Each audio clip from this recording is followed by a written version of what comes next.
Today marks Bell Let's Talk Day, and this year's theme is taking a moment for mental health. And to discuss this year's theme and why it is so very important, we have Caitlin Morrison, the Executive Director of Matthew Perry House and also sister of Matthew Perry. Good morning, Caitlin. I would like to just start off by passing on my condolences. I also lost a brother. I understand there are some ways it just never gets easier. So thank you for making time for us today.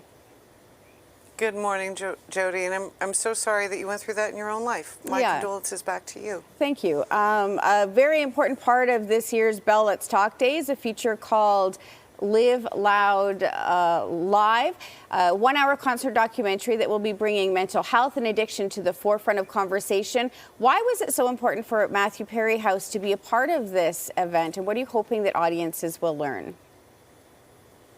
Well, we wanted to be a part of this event for a few reasons. That probably the biggest one is that music was so important to Matthew, and if he knew that people were coming and singing about things that meant something to him, that would be so huge and just absolutely on brand for him, I guess.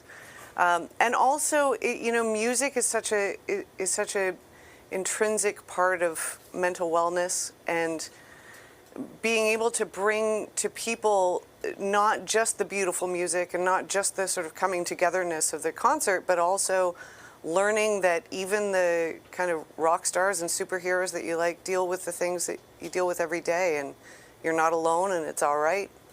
A lot of reasons. Absolutely. Mental health really does not discriminate. Tell us a little bit about Matthew Perry House. It focuses on life after treatment. Can you explain why that post-treatment support is so critical in this journey? I absolutely can. I mean, there is a physical aspect to addiction. It is something that your body can actually heal itself from. The part of your brain that is most impacted by regular substance use gets a little bit broken, and it knows how to fix itself. It takes a while to fix itself, and in the meantime, well before that ever happens, people will go to recovery, and then they leave sort of the safe environment that is a recovery space.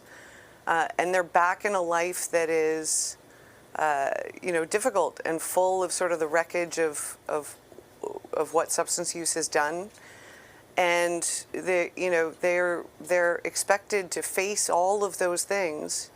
Meanwhile, their brain is telling them over and over again, the only thing that's going to make you feel better is the only thing that's going to make you feel better, and it's like that obsessive thinking about you just need relief, you just need anything. And so we not only want to focus on supporting people for a longer amount of time so they have time to heal, but also look at how do you support people in rebuilding their life, in cleaning up the wreckage, and getting to a point where the life that you find yourself in a world of no substance use is actually one that you want to be in, and that you're proud of, and that you know how to live in, and you can have that natural release. Absolutely. Now, this project is honoring your brother Matthew's legacy, and as his sister and as the executive director, can you talk about what it means to you personally to see Matthew's commitment to helping others being carried forward in this way? I imagine it must be very fulfilling to you to take some action and create a legacy. It's fulfilling. I mean, watching what he did, watching how he worked so hard to make people feel that they weren't alone, that they could reach out, that they could get help before something became a crisis in their lives. That was so meaningful to me to be able to see, and it made me so proud of him. And I just hope that what we're doing continues to carry on, that it's even like somewhere close to the impact that he was having when he was doing it himself. We're just trying to, we're never going to be that cool or that funny or that awesome at what he did, but we hope we get near it if we can. Well, it's really touching to see the work that you're doing, Caitlin, and we really appreciate your time today. For more information, you can visit MatthewPerryHouse.ca, and a reminder today is Let's Talk, and you can learn for Let's Talk Bell Day, and you can learn more at letstalk.bell.ca.